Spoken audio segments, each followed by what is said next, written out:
Dr. Gabor is a psychiatrist at the University of Minnesota and various affiliated places. And he tells me that he's most interested in the subjects of spirituality, religions and psychiatry, history of psychiatry, ethics in psychiatry, and community psychiatry. I will not tell you all his very impressive credentials, but you will garner them from his talk. Dr. Gabor is willing to take questions during his presentation and at the end, so wave your hand at him and he will call on you.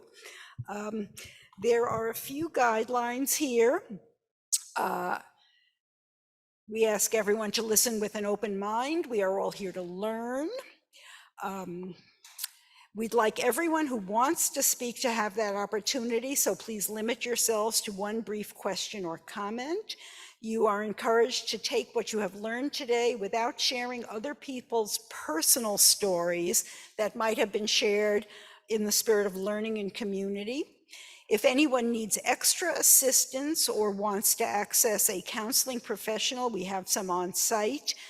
I'll be sitting up here, just come talk to me and I will help you get to someone who you can talk to. And the restrooms are out that way near the atrium. And I think that is all that I have to tell you. And I'm really pleased to be here, and I chose this session myself because I thought this is something that's going to be really fascinating. So, Dr. Gabor.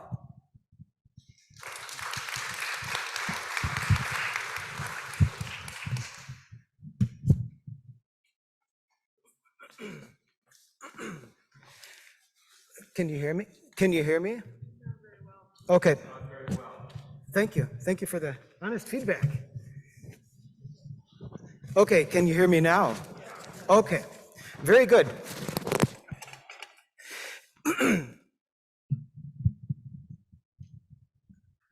Directional. Awesome. Thank you, Gabe. My name is Quentin Gabor. I'm a psychiatrist, and I really am honored and thankful to have a chance to talk with you folks today. It would be fine if we carry this on conversationally. And so if there are things I say that don't make sense or that you would like to add to, really feel free to raise your hand. Also, I thank the folks that created this conference for inviting me. This is really a tremendous honor and a glorious place to have a chance to sit down and talk with you folks.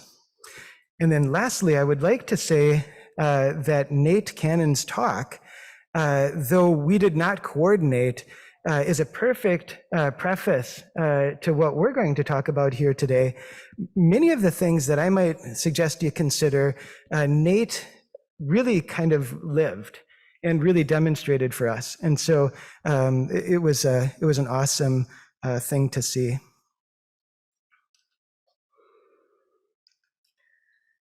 Sorry, I am actually kind of somebody that doesn't love technology, and so I may struggle just a little bit with the various forms of communication here. Okay, you can see that, even though I can't. When I was a little boy, in my dad's study, there was a book, and on this book was a square piece of gold foil on the cover. And this book was called Gold and Fish Signatures by a fellow named Paul Reps.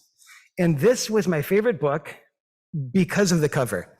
And so even before I could read, I would go in there and I'd grab this book and carry it around with me, and then eventually ask my mom or my dad to read me some of the poems inside.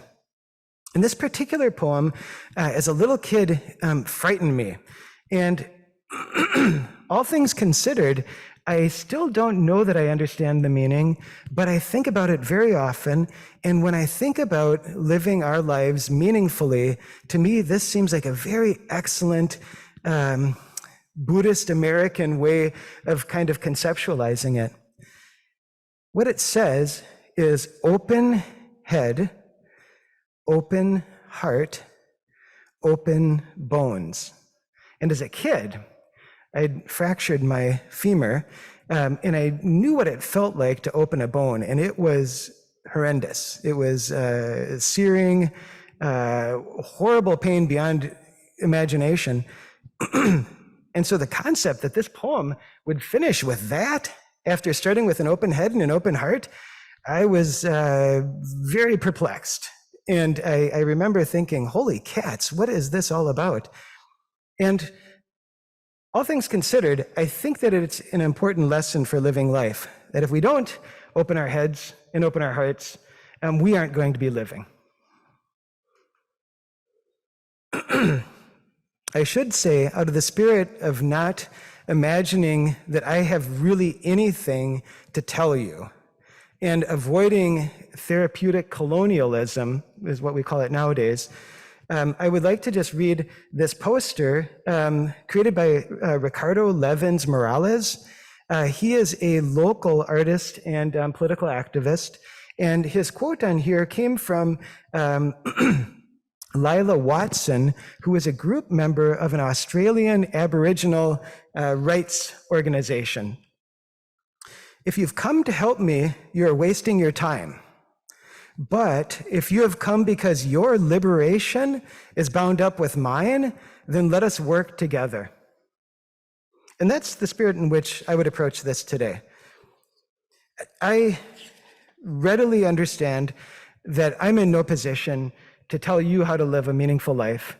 And certainly you already are living a life that is full of meaning and value. I am here simply as somebody to say, I've been thinking about this a while, and I have a few things that may help you along your way. At the same time, because I really feel bound to the existential tradition in philosophy, I really appreciate taking on near impossible tasks. And helping people find meaning in their life is nowhere near impossible, but to imagine that I would have anything to teach you is a near impossible task. And over these last several years, I've become quite accustomed to running into impossible situations, and I've taken to basically, in my Midwestern Lutheran dialect, saying, what are you going to do?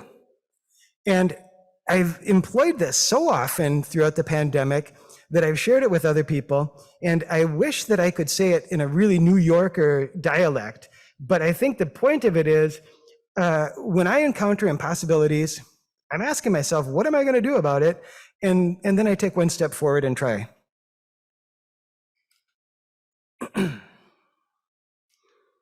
My clicker works somewhere between every third and second time. So what is life without meaning like?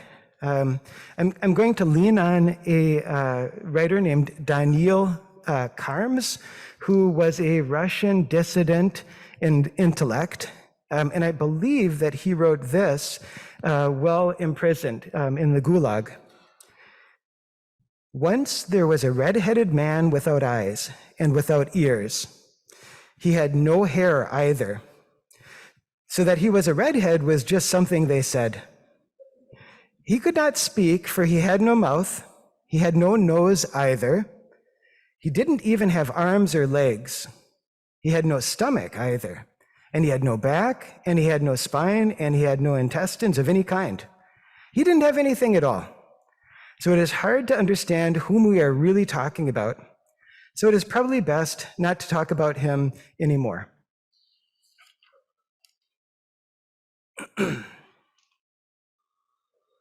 It looks like the magic number might be 2 clicks.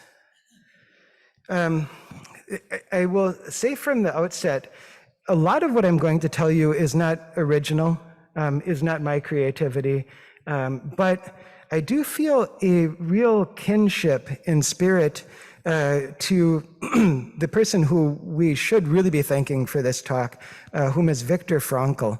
And my guess is that many of you know much more about Dr. Frankl than I do. But I would like to start by just giving a very brief quote of his that I think really summarizes his work almost entirely. Between stimulus and response, there is a space. In that space is our power to choose our response.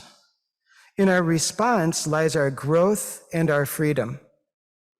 And I think that that's maybe the main point that I would ask us to consider. And if there was anything that you would take from this talk, it would be that we do have freedoms and that our choices have impact and that we have responsibility to make ourselves the best person we can be and to try to help this world or others in some particular way. And that way is really unique to each of us. Nobody can tell you what your way of helping is, but every single one of us is a valuable agent of our own free will. And that's really where living a meaningful life comes from.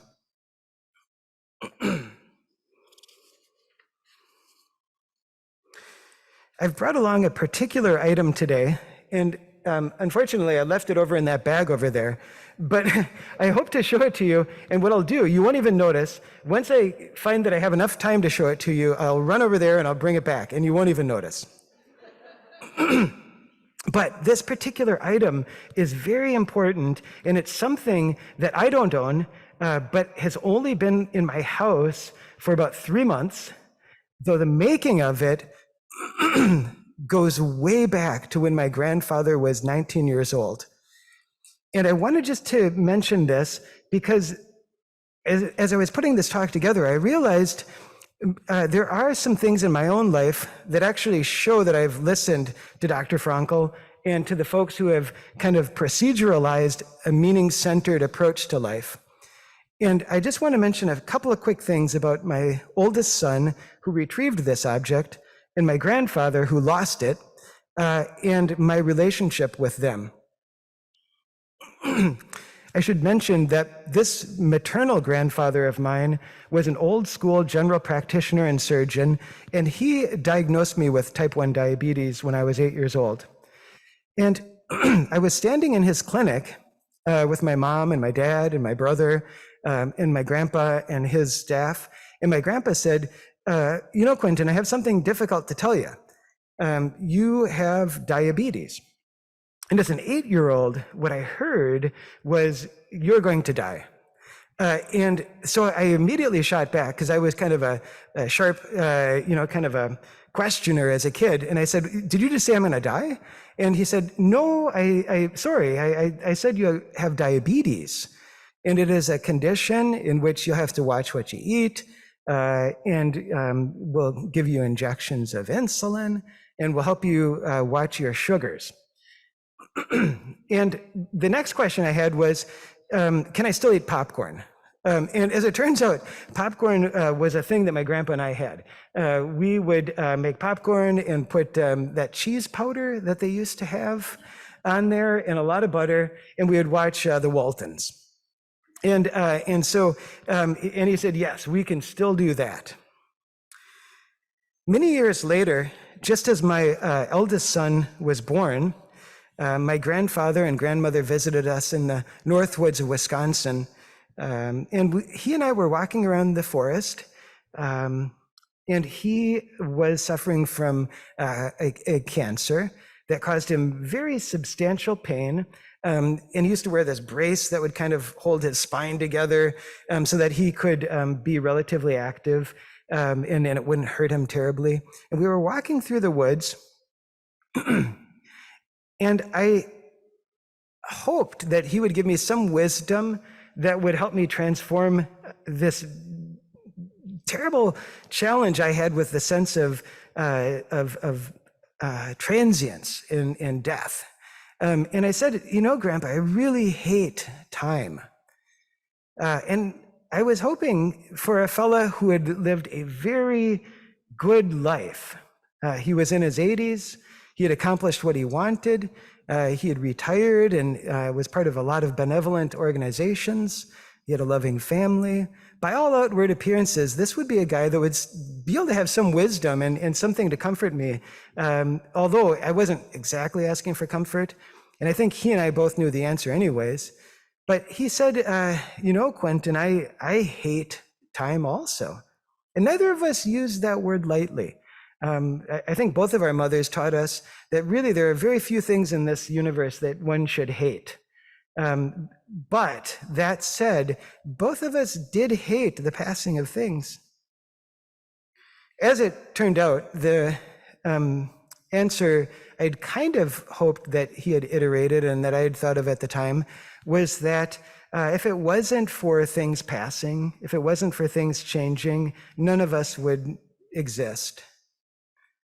And there's a lot of beauty in existing, even though it unfortunately is much shorter lasting than some of us would like. And unfortunately, it's much more painful than some can stand. Yeah. So that brings us to the idea of meaning. And the reason that meaning is important, okay, I'm on click 3 here. There we go. The meaning question is important because of the fact that there is suffering in life. And even for folks that have a very good life, relatively free of suffering, there still is grief and loss. And so what do we mean by meaning? Meaning is to be defined by each of us, but it is the quality of an experience that connects us with life and in some ways defines ourself, and it also in a way helps us transcend or go beyond ourself and connect with the all. So that's kind of a highfalutin definition, but that's, I think, the best I can summarize it. There was a former director of the National Institute of Mental Health named Tom Insel, who is a very good person, and he's recently written a very good book on how to live a healthy, fulfilling life. But back in May of 2017, when he left his office as the director of the largest federal organization that coordinates mental health research, when he left it, he gave this interview to all places Wired magazine, which is a technology magazine. But as I was reading it back in May of 2017, it struck me when he said, over the 13 years he was doing this coordinating of the highest level of mental health research, they had spent $22 billion on research.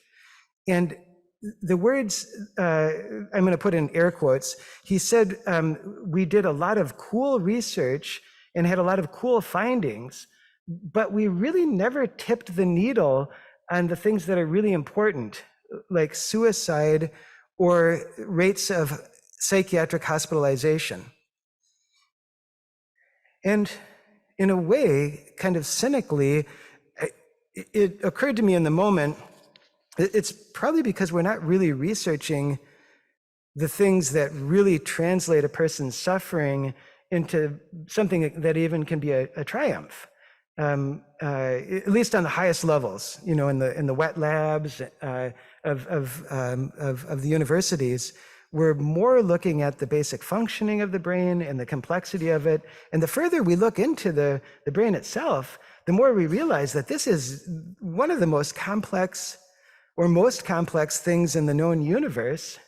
And we are just starting to have the tools to begin to understand the most basic parts of it. And in the meantime, we have human beings that are going through very difficult situations. And there are some time-tested tools that if we could just kind of share them with each other and help each other build on them, could help us get through very difficult times.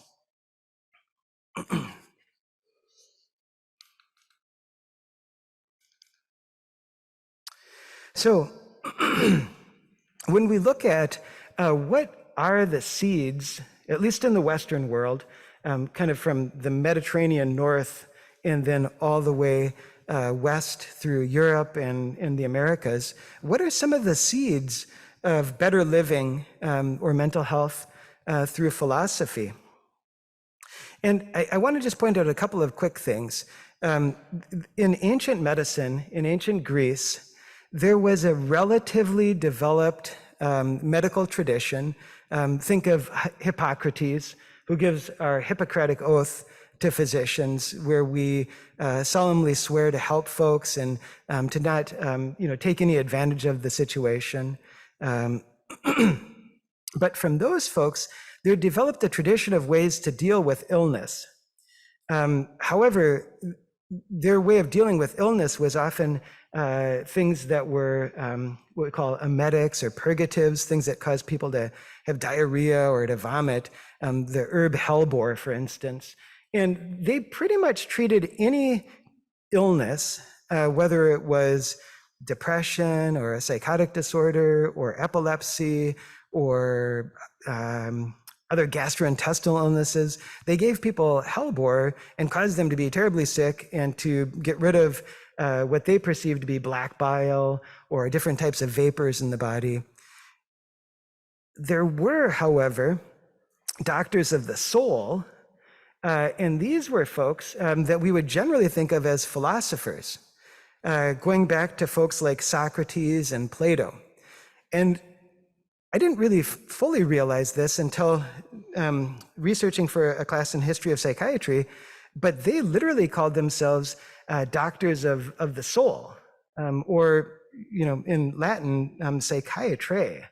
And they found their mission to be helping people live better, happier lives through understanding the reality of their existence.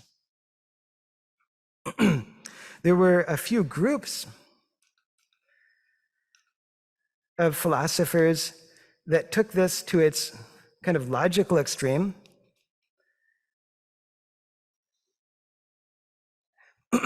Amongst which was a group called the Stoics, and they were aspiring to instill into the soul an idea of life according to nature, helping it to overcome self-centered emotional hangups and encouraging people to look for purpose in the cosmos and identify with the cosmic reason or the cosmic meaning, which they would call logos, governing all things.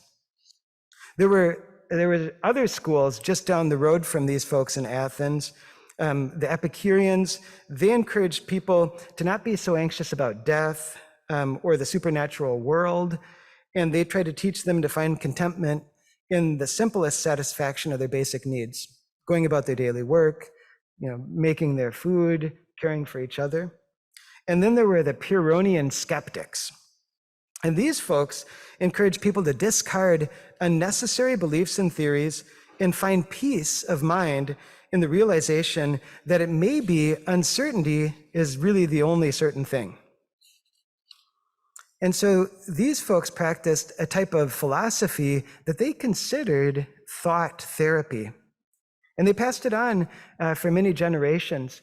And the truth of it is, as a discipline, us psychiatrists really didn't make much progress for the next 1700 years. Until just after the Enlightenment in Europe.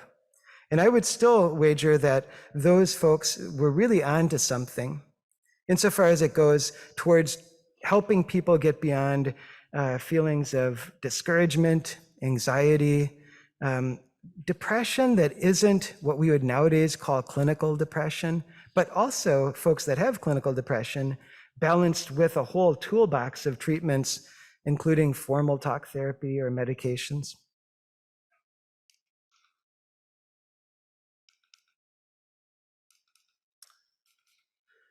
Okay.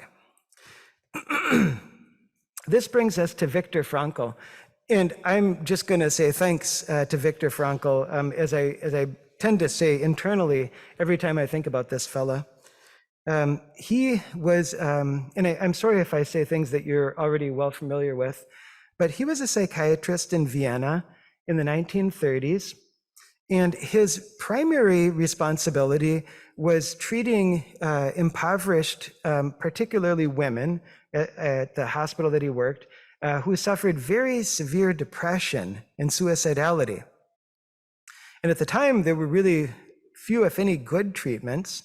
A lot of things were experimented with, but what he came to realize was that Sigmund Freud's idea that we have these unconscious desires, this drive to pleasure, and a fellow down the road named Adler felt that everybody wanted to have power, that those weren't really addressing the needs of these women. And he became very convinced that really these folks needed some assistance in finding a purpose and a meaning in their life.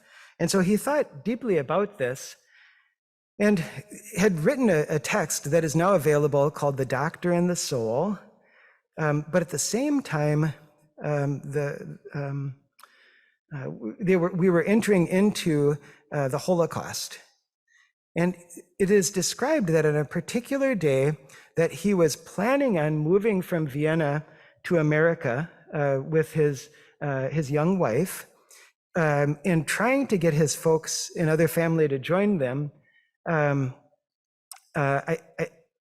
believe that there was violence and destruction of his local temple that resulted in the Ten Commandments being scattered on the sidewalk of which he was walking.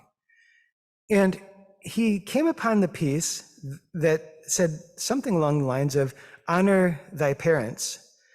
And this gave him a very strong understanding of what he needed to do. And so he went and he talked with his folks, and he decided,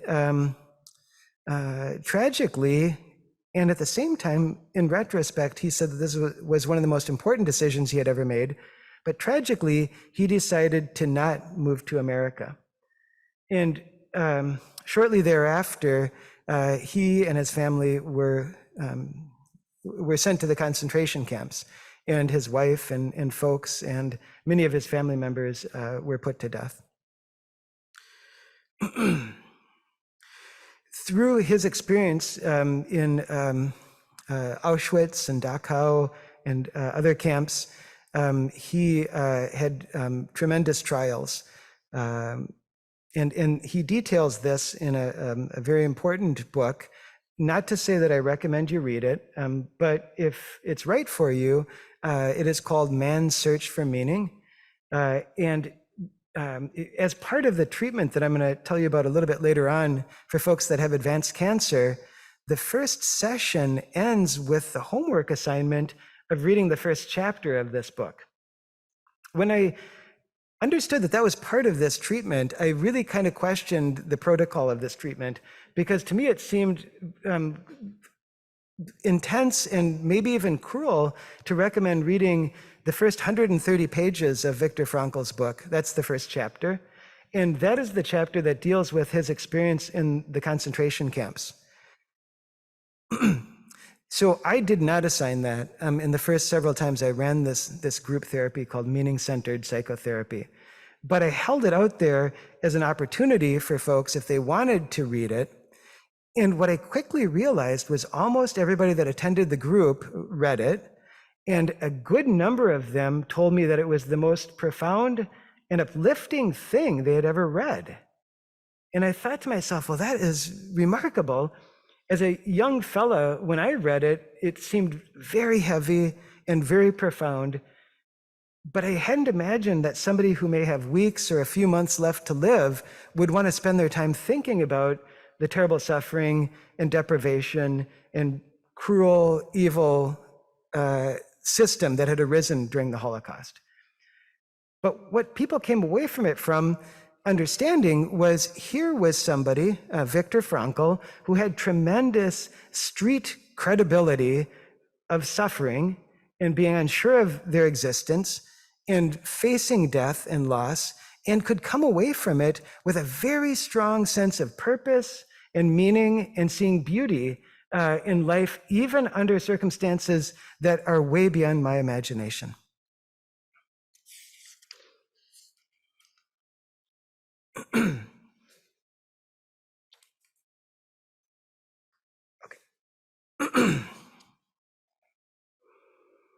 So Dr. Frankl outlined several important points about purpose and meaning and spiritual well-being. And these he lays out in this book, Man's Search for Meaning. And also, I should say, I wish that the book would have been titled Humans Search for Meaning as opposed to gender specific, but that's just the way it was. Dr. Frankl said that life affords the opportunity for meaning the entire time up until one's very last breath. So that's the first thing. There is always the opportunity for meaning. The second point is that the will, or the drive, or the need to find meaning is an inherent and uniquely human orientation. He went so far as to say that it's really what separates us from other mammals, other creatures, is our need, our drive to find meaning and create meaning in our lives. And then he said that there is freedom of will that is inherent or within each of us. And this freedom includes our ability to adjust our expectations, our ability to make up our own mind as to how we act, or if we have no choice over action, if we are completely limited on what we can do, we still have the freedom to make up our mind, our attitude about how to go into this situation. If anybody's interested, I would be happy to make my presentation available to them through email. And embedded within these slides, there will be some links to videos of Dr. Frankl. And if we had time, I would like to show you a 1963 interview of him. And that one is at the bottom of this particular slide.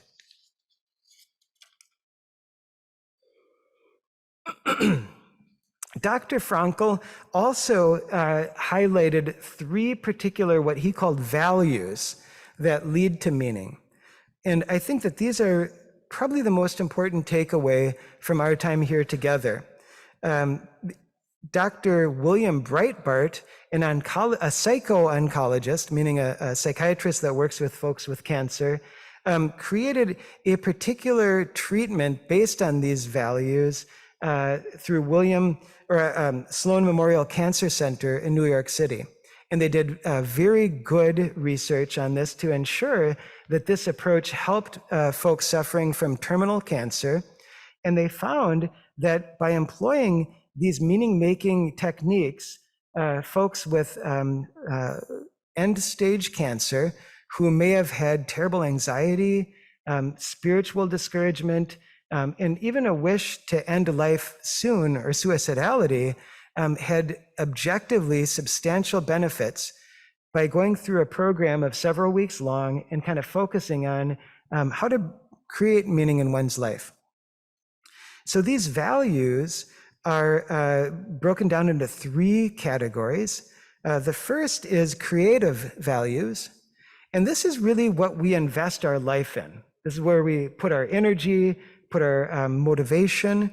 These are the creative things we make in this world. And that could be creatively helping others with their life. It could be your job or your profession or vocation. It could be volunteer activities. It could be causes that you work for or fight for. It could be creative endeavors in art and music, gardening. These are the things that we actively make in this world. There are the experiential values, and this is the experience of all that life can offer. At the top of the list, Dr. Frankl looked towards love, human love, sexual love, romantic love, filial or sibling love, parent-child love, the love we have for good friends, or even the love we have in general for other human beings of whom we may not know much of anything, but we want good to happen for them. This is the experience of nature. Nature was a profoundly important giver of hope for Dr. Frankl, and it is for a lot of the cancer patients that I've treated. Spending time in nature helps us to kind of move beyond ourselves and see the harmony of this universe and see life in action. And then humor plays a very strong role. The experience of funny things, of laughing.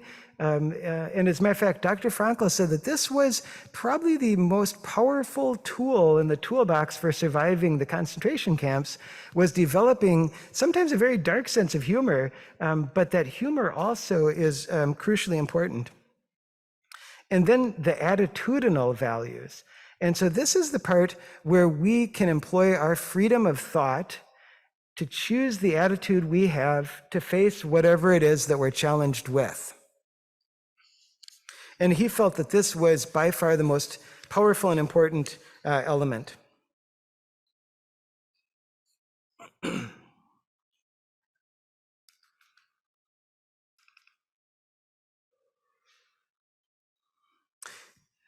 I have a few comments on other philosophers and psychotherapists about meaning therapy, or existential therapy is another name that is often used. And I may kind of play a little bit of short shrift with those.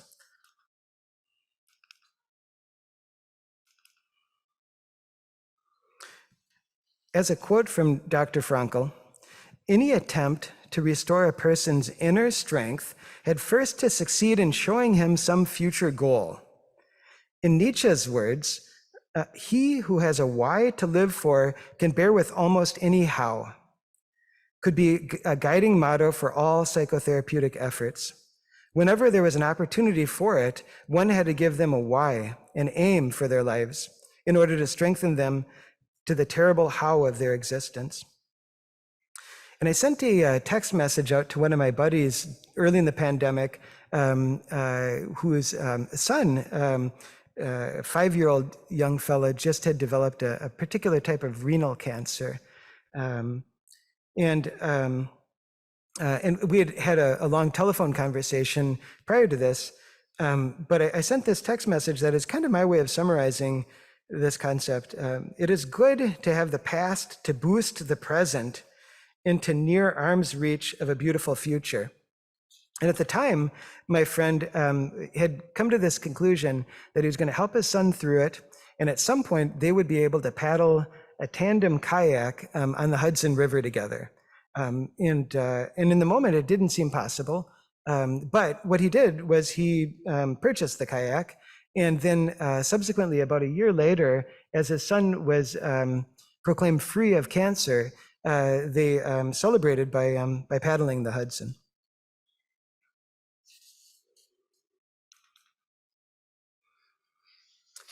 I'm going to skip these next couple of slides. If you're into the details of the background on where existential therapy went after Dr. Frankl, there are a couple of slides in my presentation about a gentleman named Irvin Yalom, who is a fantastic thinker.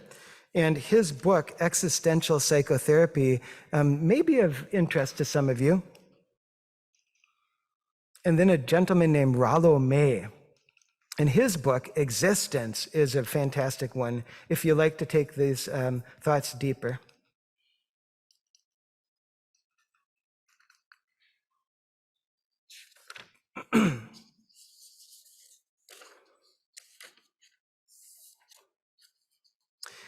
The first time that I heard of meaning-centered psychotherapy was, I imagine, around 2012 or so. And I listened to a National Public Radio report, and I was kind of interested because I heard mention of Viktor Frankl, and they explained that Dr. Breitbart at Memorial Sloan Kettering was working on a particular easy-to-render brief psychotherapy that was helping folks that had advanced cancer. And it caught my attention, and I put it on my list of things to look into. And literally 2 days later, one of my patients presented for a follow-up appointment. And this was a man of whom I had tremendous anxiety about.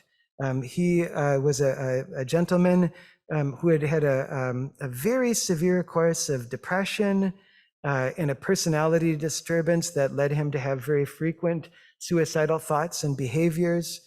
He had a very heavy-duty alcohol dependence, and was a very, he was at great risk. He started the session and seemed more balanced than I'd met with him before. And if you may know what I mean, when there's somebody that you know very well, even within the first few moments, you can kind of gauge how they're doing. And I thought to myself, something fantastic has happened for this gentleman. But the next thing he told me didn't make sense, because he said that he was just diagnosed as having a couple more months to live because he had lung cancer. And I felt very sad, and I expressed my condolences. But then he went on to tell me the things that he had accomplished in the prior couple of weeks. And it was amazing, even to the point of kind of covering all of the steps of this meaning-centered psychotherapy that they had laid out on the radio. But I knew he hadn't heard that radio report and done all these things, because that was just 2 days before. And I said, gosh, and I'll just call him Roger. Gosh, Roger, it seems like you have done all the things that this cutting edge therapy out of New York suggests. And he said, yeah, I'd read about that, and I thought I'd take him up on some of the ideas. And so I did them. And I was absolutely blown away. And as it turns out, he ended up living 4 more months. And over that time, he had implemented a host of reconnecting with family and friends that he had had fallings out with. He traveled to important places. He arranged for he was involved in a particular type of art that had a group in the Twin Cities, and he had a celebration of himself and his art. And people that were his friends would present each of these pieces of art. And it was kind of almost like having a funeral and being there, and then celebrating his work. And by our last session, which was just a couple of weeks before he died, he said, I think I'm ready. I think I've done what I can, and I've transformed this. As a quick aside, my aunt was suffering her 4th cancer. She had beat 3 cancers and was suffering her 4th. And it is not appropriate to treat family with psychotherapy. But what I would do after work is stop by her house, and we would talk. And she knew I did this kind of work. And I said, well, I'd be happy to kind of lead you in the right direction. To considering some of the things. And so we talked about the experiences in this type of therapy, and in my later slides, I'll kind of lay these out. They're very simple questions. They're questions like, say 4 things about yourself that describe you. Think about, a few moments in life where you really felt meaning. Those type of questions. And she would tell me about these. And then there's one part where a person can have a legacy project. And for her legacy project, she took the cue of one of her grandchildren that asked for one of these bears that they had at the Mall of America that had a little recorder inside of it, and to put a message in there so that she could, hug it and hear her grandma. And so she did this, and she also bought one for her daughter, who is the mother of this grandchild, and then she bought one for her son. And in the one for her son, they always had a really pithy relationship. They always really kind of, it was a strong relationship in which humor played a large role, and sometimes there was a little challenge. But in his, she used a Darth Vader voice and said, she said her name, and I'll just call him David. David, your mother is watching you. And so she thought that was hilarious, and it brought her great pleasure just to think of having that ongoing role with him.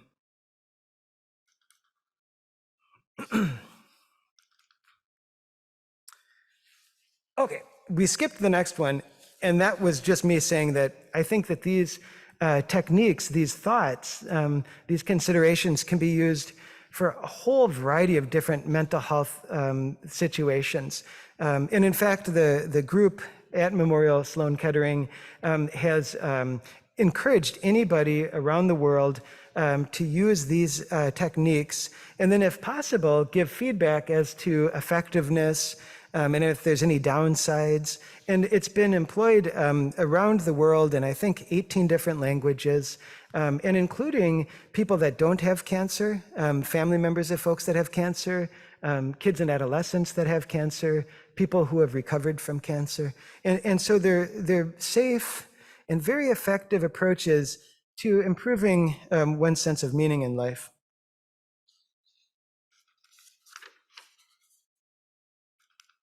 As a speaker, I tend to create these unbelievably dense speeches, and I skip 90% of them because I never want to be up in front of folks and run out of things to talk about. And so that's why I'm kind of skipping through a lot of these. In these last couple of slides, I give great credit and credence to Dr. Breitbart and their group that kind of formalized and really studied to make sure that these are effective ways of helping people. And I already covered some of it earlier.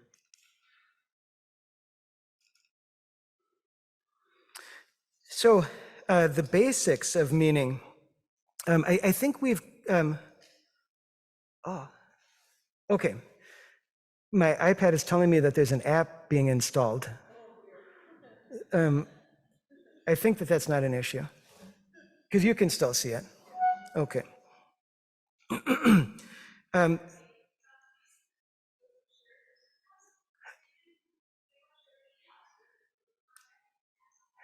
That would be fine, although I think also Tabitha, one of the coordinators, I think mentioned that if you folks wanted to email her and she could be kind of a central clearinghouse of it. Do I understand that right? I think that would be fine. I'll ask Tabitha to send it to everyone who registered for this session. Yep. And also, though, my email is on the fifth to last slide. And you're welcome to email. The only reason I think Tabitha might be more reliable is that I do have emails that I don't get to. So the basics of meaning is where we start if we were in a meaning-centered, what I call support group. And there's a kind of a fine definitional reason why I say support group as opposed to psychotherapy, because psychotherapy involves meeting with a trained, licensed therapist, and then working in a very deep way on improving one's self. A lot of times when I do this work, it is as a volunteer at Gilda's Club in the West Metro. And it isn't really a therapeutic relationship so much as being a support group that I lead. And I'm comfortable with this because I also tell the members, if there's anything that should arise during this time in which you need more formal help, mental health-wise, I'll be happy to help you arrange that. And then certainly if there are any emergencies, if there's safety concerns, I would encourage you to contact your primary care provider. You can talk with me and we can kind of figure it out. But it may be that going to the nearest emergency room is important. And so I approach this more from a support group sort of framework, and it seems reasonable. So our first session, I say a couple of things about meaning, all of which we've already talked about. We talk about what is meaning, according to this, our way of thinking about it. We talk about the sources of meaning, attitude, creativity, the experience of life. And then we spend a fair amount of time talking about legacy and one's personal history, which turns out to be a very deep set of conversations in which people will think about the world that they were born into, the family they were born into, the relationships that were meaningful to them. And then I also like to do this work as a group, because if you have a variety of folks, thank you. If you have a variety of folks who have something in common talking about this, it really adds to the depth of the experience. And then the members discuss their definitions of meaning, and they tell their what we call a cancer story. And if one doesn't have cancer, it is very reasonable to tell their life story and a particularly meaningful change in their life. And then we engage in an exercise called meaningful moments.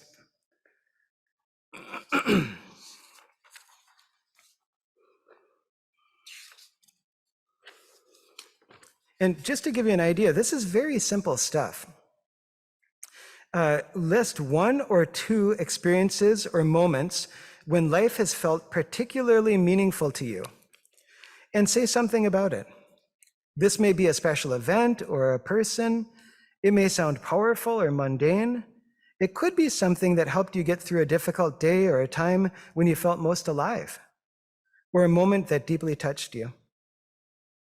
And so then people will spend a few moments thinking about this, and then they'll write down their answers, and then we will go around in the circle and they'll tell us about it. And already, this group then has formed an important and meaningful connection, and usually we're off to the races. If we had 2 hours today, I would like for you to think about this for a couple of minutes and then pair up. And then ideally, I would ask if anybody wanted to share their answers. And I am pretty certain that we would all feel closer and more connected if we had the time for that. And then I advised them of the voluntary homework assignment of reading the first chapter of Viktor Frankl's Man's Search for Meaning.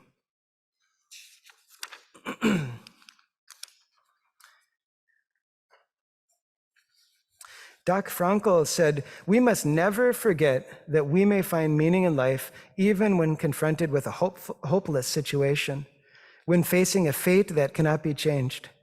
For what then matters is to bear witness to the uniquely human potential at its best, which is to transform a personal tragedy into a triumph, to turn one's predicament into a human achievement.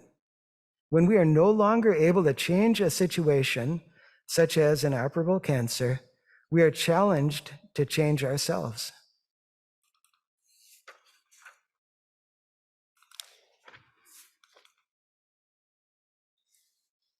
Mm-hmm.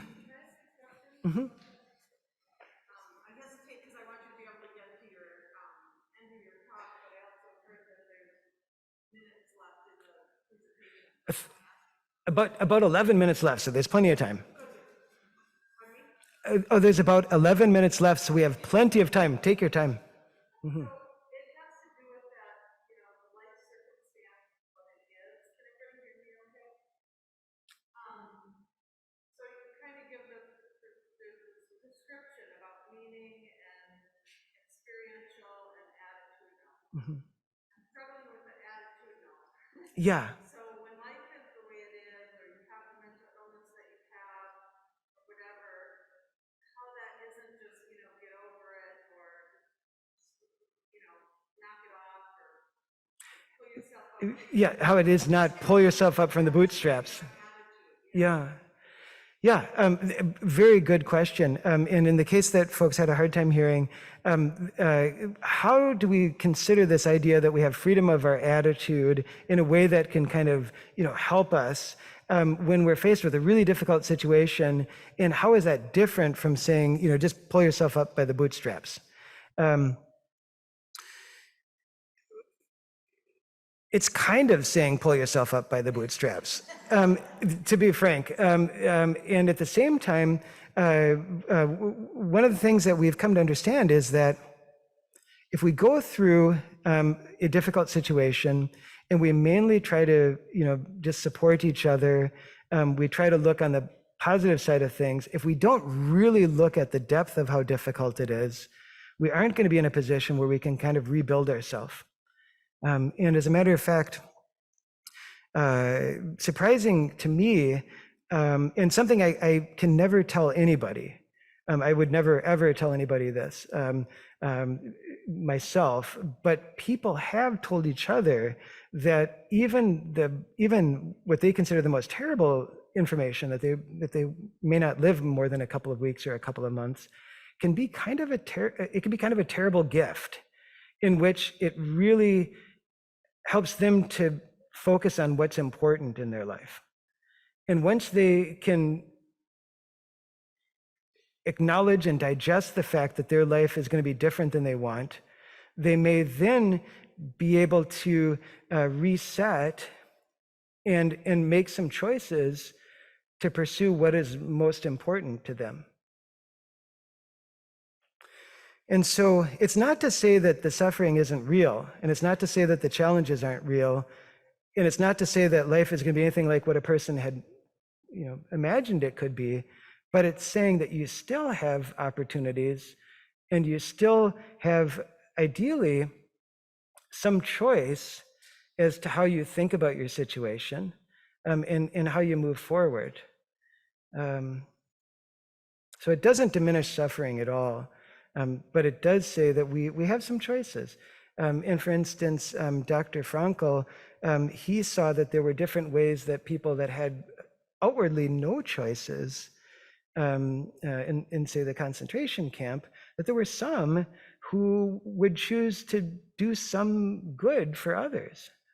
He saw people give a small crumb of bread to somebody else, even when they were starving to death. And that kind of strength of character could then translate into them feeling better about the world and about themselves, and was really what he called a triumph, even amidst tragedy. Yeah. Does that kind of get at? Yeah, it does. What I hear from that, what I heard strongly was reset, Mhm. kind of like that begin anew every day, Yeah. and small Small things or great things, depending on how one employs their time and their ability. There's fantastic organizations for whatever sort of health condition a person may suffer, in which a person could take their experience and maybe help somebody else, make the best of it. I think of NAMI, I think of Gilda's Club, I think of Vale Place. It's a clubhouse in the Twin Cities for folks that have serious and persistent mental illness. And there are ways to kind of give back. Mm-hmm.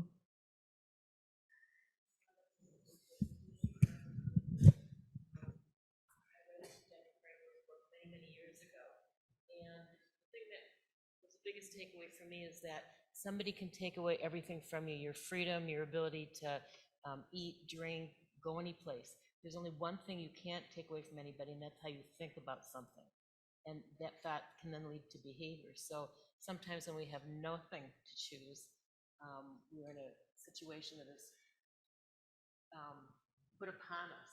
The only ultimate freedom we ever have then is what we think about it, and then what we're going to do with our thoughts, and then our behavior. And so to me, that was very freeing. So when you have nothing, then you have everything. Were folks mostly able to hear that? You can. I think you said it perfect. Would you mind just mentioning?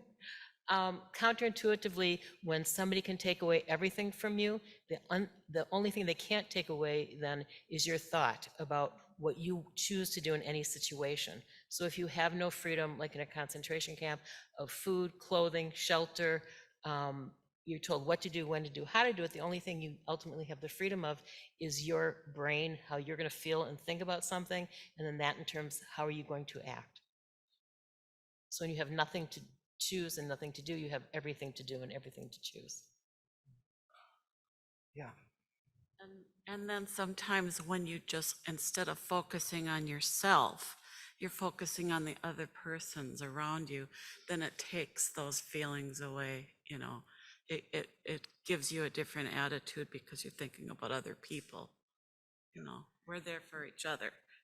Right. Yeah. Yeah.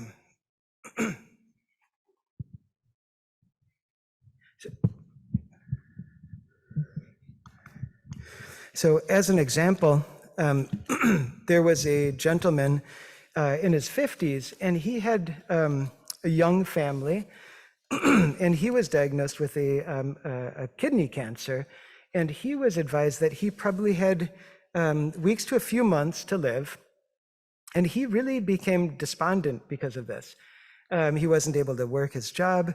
He found that he wasn't able to spend time with his son, and he came to the group because his wife told him he should, and he didn't have much hope or expectation that he would learn anything. But in one of our later sessions, there's the question of, what is most important to you? Are you still able to do it, based on, your diagnosis? Are there things that you still want to achieve?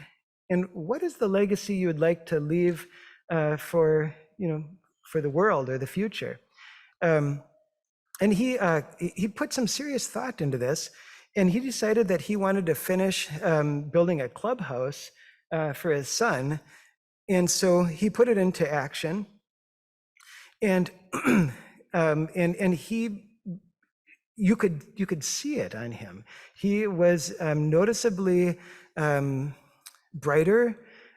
He was motivated, and he and his son achieved the building of this.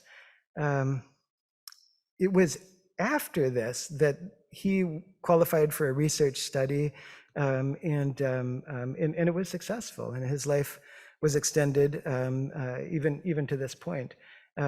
But he didn't know it at the time that he was going to survive this. But at the end of our 8-week session, he said that frankly, he couldn't have imagined being able to continue his life from the point where he was 2 months before. But being reminded of what was really important to him turned out to be the thing that kind of pushed him into action. We spend time talking about the life that we're born into, the family that we're born into. We talk about the legacy that we're living right now, the work we do. We talk about the legacy we want to leave. For folks that have terminal cancer, we also ask the question, what would be a good death? For those folks that don't have terminal cancer, when I do this sort of work with folks that have serious mood troubles or psychotic symptoms, I don't employ all of this in the same way, but we'll ask some of these important questions. And sometimes we'll translate the questions into, well, what brings you joy? And I find that even folks that are very despondent with severe depression, when we talk about what is fun to them, it's even kind of fun. And usually there'll be a little bit of a smile on their face before they say, well, there's nothing that is fun anymore. But then we kind of trace back. We follow the breadcrumbs back to what was fun, in the past. But for folks that don't have terminal cancer, we'll ask the question of what would be a good life? What is it that you can imagine? And then the hard work that doesn't have to necessarily be done with a therapist is putting some time into this and talking it over with a loved one or a friend or a trusted other, and seeing what you can figure out. It's an exploration. Mm-hmm. Sorry to say Oh, we're over time. oh no, this. No one wants to skip lunch, so Yes. thank you, Dr. Gabor. This has been most fascinating. Okay. Thank you. Thank you.